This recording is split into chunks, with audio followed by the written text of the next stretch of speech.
vomiting, rash, and loss of appetite. The following is Finally! a test of the EAS.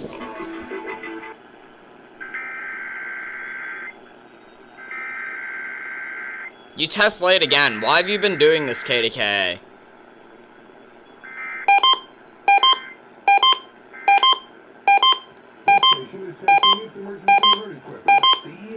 Provides timely emergency warnings. This station serves the extended Pittsburgh operational area. This concludes this EAS test. We are all... Alright, now... Did this stage not get it?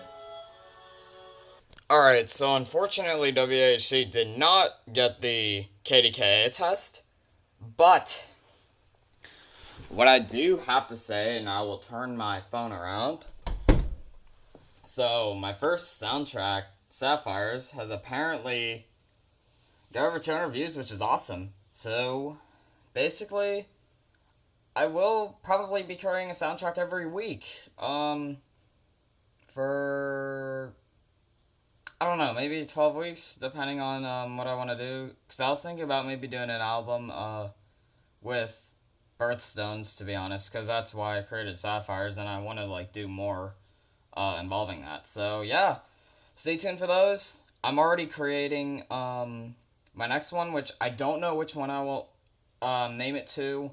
I guess I'll, listen to it closely, and basically, like, whichever one I think is most accurate, I'll do. So, yeah, thanks for watching, guys, and I will see you next time.